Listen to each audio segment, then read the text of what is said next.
What are migration aspirations? Hi, my name is Melissa Siegel. I'm a professor of migration studies, and this is a channel about all things migration. And today we are talking about migration aspirations. Why should we even care about migration aspirations? Why does this matter? Well, if we want to understand what motivates migration, then studying the migration that we observe is not enough, since many people who aspire to migrate don't migrate in practice for a number of reasons that often have to do with the capabilities to migrate. So aspirations to migrate and the capability to migrate are actually two different things. So what are migration aspirations? And for this, I'm going to take the definition or explanation of what migration aspirations are from a paper by Aslani and colleagues that was part of the QuantMig project. And of course, as usual, I'll link everything in the description below. What they do is explain that migration aspirations, this term is really used as an umbrella term to really categorize different forms of the belief that leaving would be better than staying. In other words, it refers to a series of cognitive and emotional orientations relating to future migration as a possibility in individuals' lives. This can encompass things like their ambitions, their attitudes, their expectations, intentions, plans, preferences, wants and wishes, but also desires, their dreams, their hopes, their longings, their yearnings, and also things including what their imaginings for their lives are, their needs or necessities, or maybe obligations that they have, and their more general willingness to migrate. So there are a lot of different words that are used to often convey these different types of migration aspirations. Now, I've talked quite a bit on my channel already about the MIGNEX project, which is bringing migration and development and migration management together. And of course, I'll link everything for that project also in the description below. And there are a number of papers and a number of publications now that have also come out that discuss migration aspirations. You can check out the paper on measuring migration aspirations and related concepts by Jørgen Carling, that of course I'll link in the description below, and a recent paper that has just come out by Jørgen Carling and colleagues on the multi-level determinants of the migration process. It is a pleasure to have Jørgen Carling here himself to join us on this video to explain more about the aspirations work in the MIGNEX project. In MIGNEX, we've tried to find new and better ways of measuring migration aspirations. And the way we've done it builds upon work that I've done across several projects, and which had its starting point here in Cape Verde, where I am now. This is where I did my first research on migration aspirations more than 20 years ago, and also where we started exploring ways of doing it within MIGNEX. So at an early phase of developing the survey instrument, I came here and tried out quite a few different questions on migration aspirations to see how people reacted to them and which questions gave reasonably consistent and meaningful answers and which ones mostly raised confusion. And also drawing up on systematic exploration of how other surveys have asked about migration aspirations, we came to design the MIGNEX survey instrument around three specific aspects of migration aspirations. So what I'm going to focus on right now are three dimensions of migration aspirations that they categorize, and then they actually use these to create a typology of migration aspirations.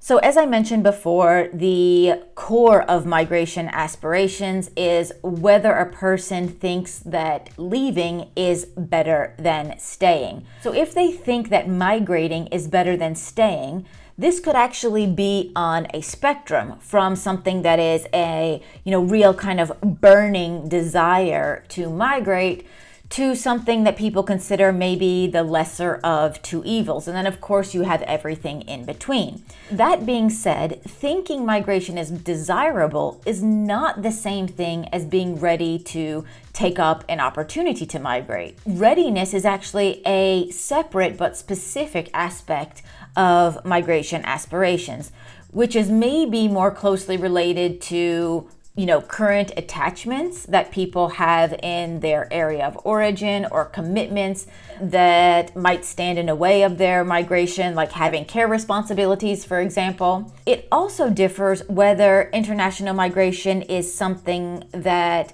people have been thinking seriously about, maybe for quite a long time, or have really not thought about at all.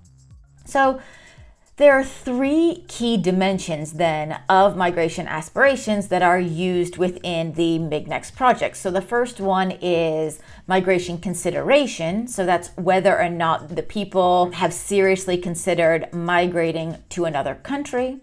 The second is preference, or migration preference. So this is whether or not a person would prefer to move to another country or stay in the country that they live in.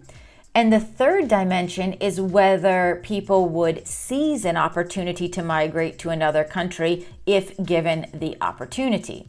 Then these three dimensions are actually used to create a typology of migration aspirations. So within these three dimensions, they are able to distinguish between 5 types of migration aspirations. The first type is, of course, having no migration aspirations. This is having a clear preference for staying and not being ready to seize an opportunity to migrate. So these people might have actually considered migrating, but decided against it, or they might not have thought about migrating at all.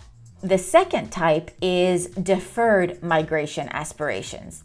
So this is a person who prefers to migrate, but they are not ready to seize an opportunity to do so, at least not yet. So migration aspirations might be deferred or placed on hold to a future time.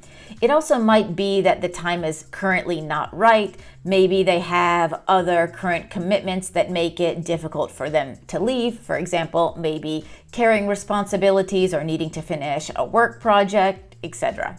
The third type of migration aspirations are ambivalent migration aspirations. And this is when someone prefers to stay, but they are actually ready to seize an opportunity to migrate if it appeared. These sort of ambivalent migration aspirations might, for example, reflect a sense of obligation towards others. For example, knowing that if an opportunity presented itself, maybe they should migrate because this could really benefit their family and people that they care about.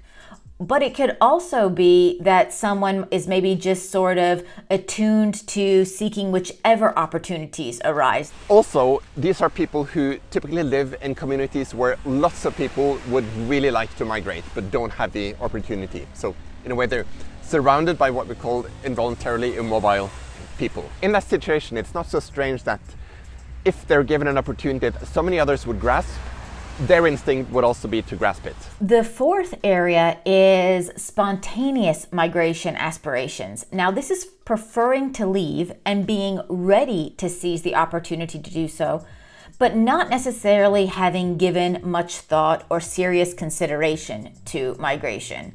And finally, the fifth typology is what are called resolute migration aspirations. And now this is having seriously considered migrating, preferring to leave rather than stay, and being ready to seize an opportunity to do so. And that's quite a big group in many locations, including some of the Cape Verdean research areas, or rather one of the 2 Cape Verdean research areas. That's the most common answer. So very clearly, this type of migration aspiration is the strongest and clearest expression of a real determination to migrate. Resolute migration aspirations are kind of the most extreme with regard to migration aspirations on the one hand. No migration aspirations are the other extreme.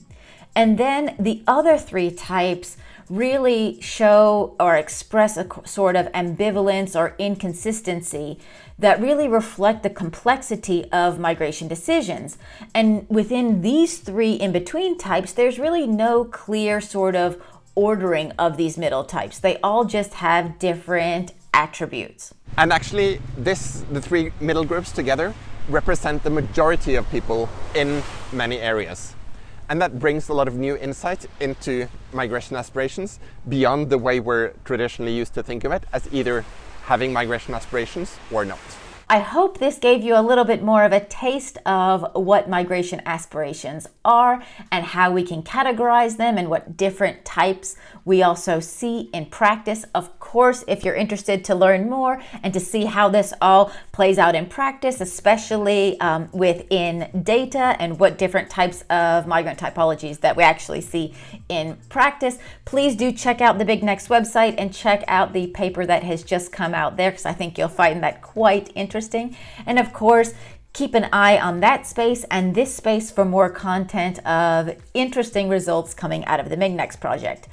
If you found this video useful, of course, as usual, like it, subscribe to the channel, hit that notification bell so you don't miss any of the videos that I upload on a regular basis on different migration issues. And I definitely hope to see you next time. Bye-bye.